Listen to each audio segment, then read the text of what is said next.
Welcome to Raj sir classes. आज है 13 मई 2025 और 13 मई से संबंधित जितने भी प्रकार के करंट अफेयर के क्वेश्चन बन सकते हैं वे सारे इंपॉर्टेंट क्वेश्चन इस वीडियो में डिस्कशन करने वाले हैं। तो चलिए वीडियो में आगे बढ़ते हैं, बातचीत करते हैं। अगर अभी तक आपने चैनल को सब्सक्राइब नहीं किया है तो पहले चैनल को सब्सक्राइब करें, बेल आइकन को दबाएँ ताकि आगामी वीडियो की नोटिफिकेशन आपको मिल सके। चलिए पहला क्वेश्चन देखते हैं। हाल ही में अंतर्राष्ट्रीय नर्स दिवस कब मनाया गया? तो राइट आंसर बताएंगे दोस्तों 12 मई को। कब मनाया गया? 12 मई को अंतर्राष्ट्रीय नर्स दिवस मनाया जाता है प्रतिवर्ष। ये आपको ध्यान रखना है। और क्यों मनाया जाता है? तो अंतर्राष्ट्रीय नर्स दिवस मशहूर नर्स जिनका नाम क्या था, फ्लोरेंस नाइटिंगेल, इनको ये दिन समर्पित है। और 12 मई को नर्स फ्लोरेंस नाइटिंगेल का जन्म हुआ था। उनकी स्मृति में हर साल 12 मई को अंतर्राष्ट्रीय नर्स दिवस मनाया जाता है। ये आपको ध्यान रखना है। चलिए कुछ इम्पोर्टेंट डे के बारे में बात करते हैं। 1 मई को अंतर्राष्ट्रीय मजदूर दिवस और रामकृष्ण मिशन स्थापना दिवस मनाया गया। 2 मई को विश्व टूना दिवस और 3 मई को विश्व प्रेस स्वतंत्रता दिवस। 4 मई को कोयला खनिक दिवस और अंतर्राष्ट्रीय अग्निशामक दिवस। 5 मई को विश्व हाथ स्वच्छता दिवस और विश्व पुर्तगाली भाषा दिवस। 6 मई को इंटरनेशनल नो डाइट डे मनाया गया। और 7 मई को विश्व एथलेटिक्स दिवस मनाया गया। और 8 मई को विश्व रेड क्रॉस दिवस और अंतर्राष्ट्रीय थैलेसीमिया दिवस भी 8 मई को मनाया गया। 9 मई की बात करते हैं, यूरोप दिवस मनाया गया। 10 मई को विश्व ल्यूपस दिवस और 11 मई को राष्ट्रीय प्रौद्योगिकी दिवस मनाया गया। ये जो राष्ट्रीय प्रौद्योगिकी दिवस है ये मोस्ट इम्पोर्टेंट है। और इसमें दोस्तों विश्व रेड क्रॉस डे ये मोस्ट इम्पोर्टेंट है, ये आपको ध्यान रखना है। और डेली अगर आप ऐसे ही पढ़ते रहेंगे तो आपको डेली हर दिन का जितने भी दिवस मनाए जाते हैं सारे के सारे आपको याद हो जाएंगे। चलिए अब चलते हैं, नेक्स्ट क्वेश्चन देखते हैं। हाल ही में किस देश ने चेस खेलने पर प्रतिबंध लगा दिया है? तो देखिए शतरंज खेलने पर प्रतिबंध किस देश ने लगा दिया है? तो ये दोस्तों अफ़गानिस्तान ने लगाया है। तो option number C right answer हो जाएगा। देखिए अफ़गानिस्तान में तालिबान सरकार ने शतरंज यानी चेस के जो खेल होते हैं अगली सूचना तक बैन लगा दिया है। तालिबान को डर है कि यह खेल जुए खेलने का जरिया बन गया है ना, इसलिए अफ़गानिस्तान ने चेस पर प्रतिबंध लगा दिया है। अब बात करते हैं अफ़गानिस्तान की। अफ़गानिस्तान की कैपिटल क्या है? काबुल है। करेंसी क्या है? अफ़गानिस्तान मतलब अफ़गानी सोरा भी बोलते हैं और अफ़गानी भी बोलते हैं। प्राइम मिनिस्टर कौन है? देखिए अभी अफ़गानिस्तान में तालिबानी सरकार है और यहाँ के जो प्राइम मिनिस्टर हैं हसन अखुंद। क्या नाम है? हसन अखुंद। नए क्वेश्चन है।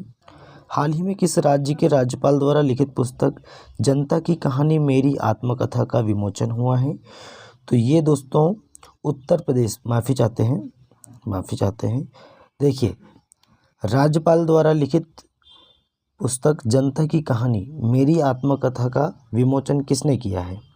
तो ये विमोचन तो जगदीप धनखड़ जी ने किया है। और जो हरियाणा के राज्यपाल हैं बंडारू दत्तात्रेय, कौन है? बंडारू दत्तात्रेय, उनके द्वारा लिखित पुस्तक है जनता की कहानी मेरी आत्मकथा। ये उनके द्वारा लिखी पुस्तक है और दोस्तों जगदीप धनखड़ जी के द्वारा इसका विमोचन किया गया है, ये आपको ध्यान रखना है। चलिए नए क्वेश्चन है। उससे पहले हम कुछ बुक्स के बारे में बात करते हैं। Ramanujan journey of a great mathematician, है ना, ये नामक पुस्तक अरुण सिंघल और देवेंद्र कुमार शर्मा ने लिखी है। कौन सी पुस्तक? Journey of a great mathematician. Sanjeev Chopra ने the great conciliator, Lal Bahadur Shastri and the transformation of India नामक पुस्तक किसने लिखी है? तो संजीव चोपड़ा ने लिखी है। PS रमन के द्वारा लिखित पुस्तक LEO the untold story launch की गई। और रक्षा मंत्री राजनाथ सिंह ने सशक्त भारत हिंदी पत्रिका के पहले संस्करण का अनावरण किया।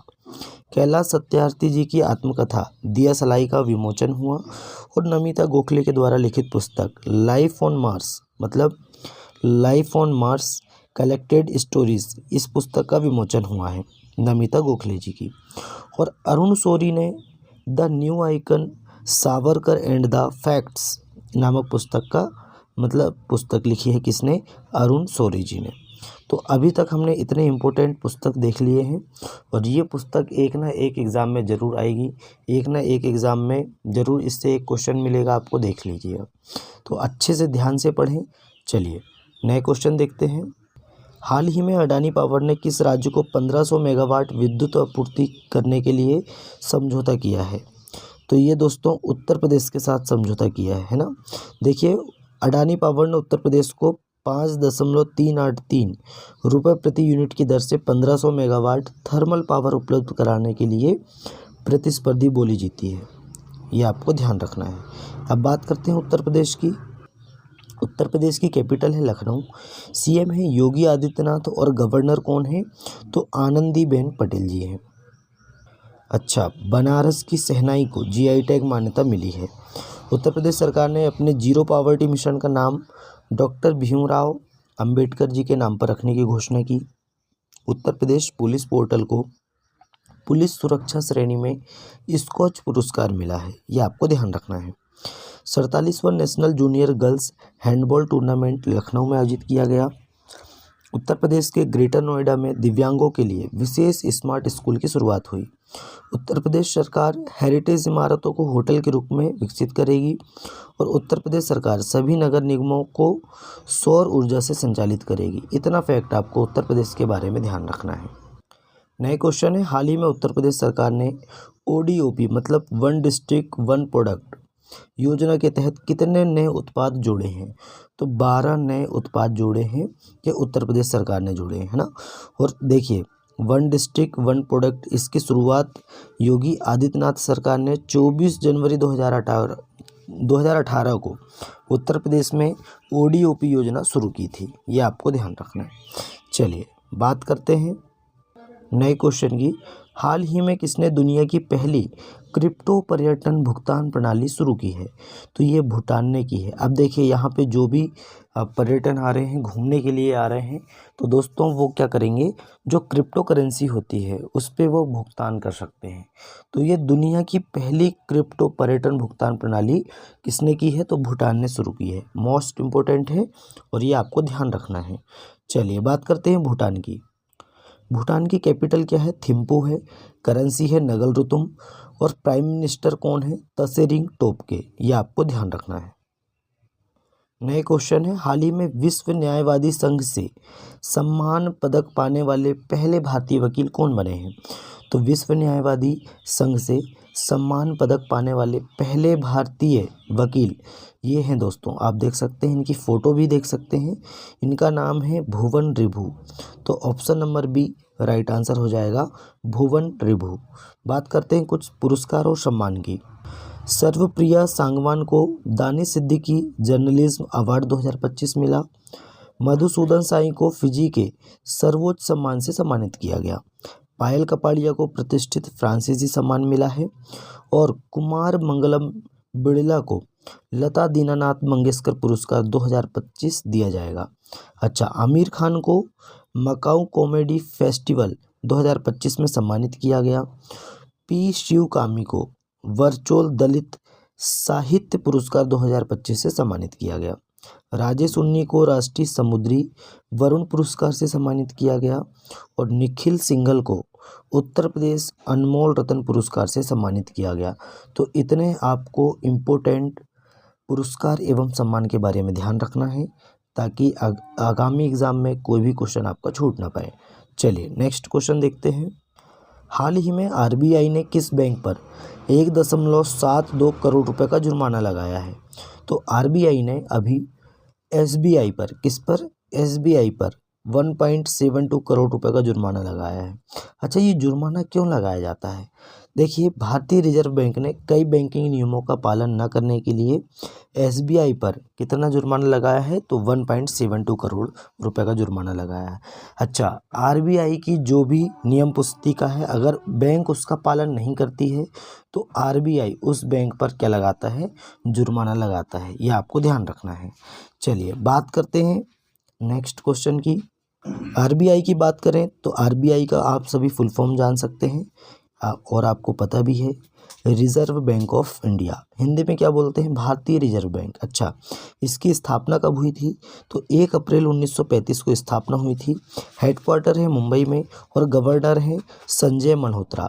और जो संजय मल्होत्रा जी हैं ये आरबीआई के 26वें नंबर के गवर्नर हैं।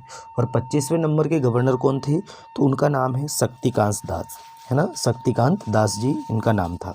अच्छा, अभी शक्तिकांत दास जी प्रधानमंत्री मोदी के दूसरे नंबर के सेक्रेटरी जनरल ऑफिसर बन गए हैं, ये भी आपको ध्यान रखना है। अच्छा, डिप्टी गवर्नर कितने हैं आरबीआई में, तो 4 हैं। कौन कौन से हैं, तो डॉक्टर पूनम गुप्ता हैं, एस जानकी रमन जी हैं, टी रविशंकर जी हैं और एम राजेश्वर राव। ये 4 जो हैं आरबीआई के डिप्टी गवर्नर हैं। मोस्ट इंपॉर्टेंट है, क्वेश्चन बन जाता है इससे भी कि कौन आरबीआई के डिप्टी गवर्नर नहीं है। अगर आपको चारों का नाम पता है तो आप उसमें नहीं का ऑप्शन चूज कर सकते हैं। चलिए नेक्स्ट क्वेश्चन देखते हैं। हाल ही में किस राज्य सरकार ने रक्षा कर्मियों को संपत्ति कर में छूट दी है, तो ये आंध्र प्रदेश सरकार ने रक्षा कर्मियों को संपत्ति कर में छूट दी है, ये आपको ध्यान रखना है। तो किसने दी है, आंध्र प्रदेश सरकार ने। अब बात करते हैं आंध्र प्रदेश की। आंध्र प्रदेश की कैपिटल है अमरावती और सीएम है एन चंद्रबाबू नायडू और गवर्नर कौन है, जस्टिस अब्दुल नज़ीर। कौन है दोस्तों, जस्टिस अब्दुल नज़ीर। आंध्र प्रदेश के मुख्यमंत्री ने 10 एमएसएमई पार्कों का उद्घाटन किया। भारत का पहला क्वांटम कंप्यूटर गांव अमरावती में स्थापित होगा। आंध्र प्रदेश के मुख्यमंत्री ने शून्य गरीबी P4 पहल का शुभारंभ किया। स्वतंत्रता सेनानी क्या नाम है इनका, P श्रीरामुलु जी की 58 फीट ऊंची प्रतिमा अमरावती में स्थापित की जाएगी।